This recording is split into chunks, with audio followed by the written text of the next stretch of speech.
akan menyampaikan sebuah materi bioteknologi. Bioteknologi adalah cabang ilmu yang mempelajari pemanfaatan makhluk hidup, organisme, atau produk dari makhluk hidup seperti enzim dalam proses produksi untuk menghasilkan barang dan jasa. Sederhananya, bioteknologi adalah teknologi yang menggunakan makhluk hidup untuk memecahkan masalah manusia. Adapun jenis-jenis bioteknologi, secara garis besar bioteknologi dibagi menjadi dua jenis, yaitu bioteknologi konvensional dan bioteknologi modern.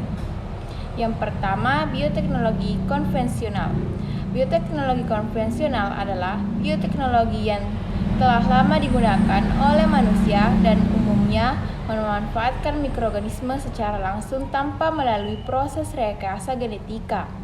Prosesnya sederhana dan seringkali dilakukan oleh secara tradisional. Nah, contohnya itu pembuatan tempe, tape, yogurt, kecap, nata de coco, pembuatan roti, pembuatan anggur, dan pembuatan bir. Nah, salah satunya saya mengambil roti. Roti adalah makanan pokok yang dibuat dari adonan tepung, biasanya tepung gandum atau terigu, air, dan bahan tambahan lainnya seperti ragi, garam, atau gula, lalu dipanggang hingga mengembang dan matang. Roti memiliki tekstur yang lembut atau empuk karena adanya proses fermentasi oleh ragi yang menghasilkan gas sehingga adonan mengembang.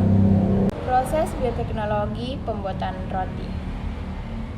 Pembuatan roti menggunakan bioteknologi konvensional, yaitu fermentasi oleh mikroorganisme ragi. Yang pertama yaitu pencampuran bahan tepung, air, garam, gula, dan ragi dicampur.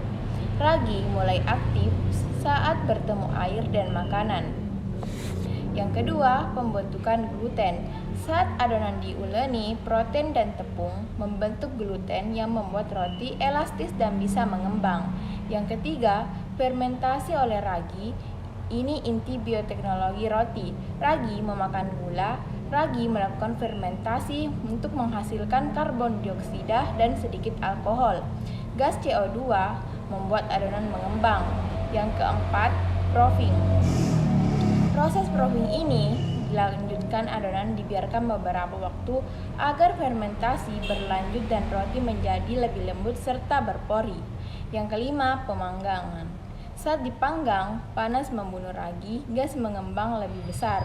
Gluten mengeras akan menghasilkan membentuk struktur roti. Yang terakhir, pendinginan. Roti didinginkan agar tekstur stabil dan siap dimakan. Kedua, jenis bioteknologi modern. Bioteknologi modern adalah bioteknologi yang memanfaatkan teknologi maju untuk manipulasi materi genetik suatu organisme. Teknik rekayasa genetika digunakan untuk menghasilkan produk yang lebih baik dan efisien.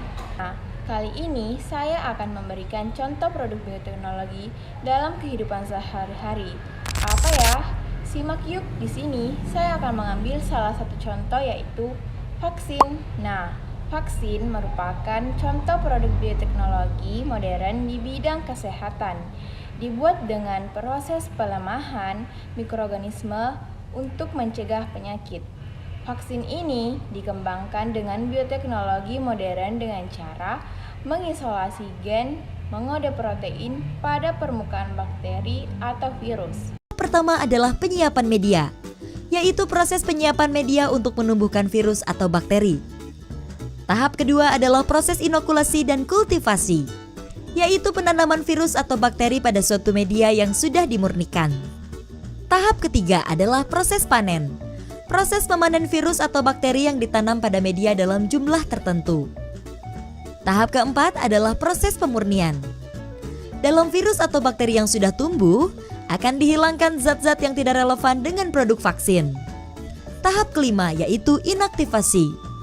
Proses melakukan pelemahan atau inaktivasi virus atau bakteri. Tahap keenam adalah formulasi. Proses memformulasikan bulk vaksin yang telah dimurnikan dengan zat-zat tambahan. Tahap ketujuh adalah tahap pengisian dan pengemasan, yaitu proses melakukan pengisian vaksin ke dalam botol atau vial.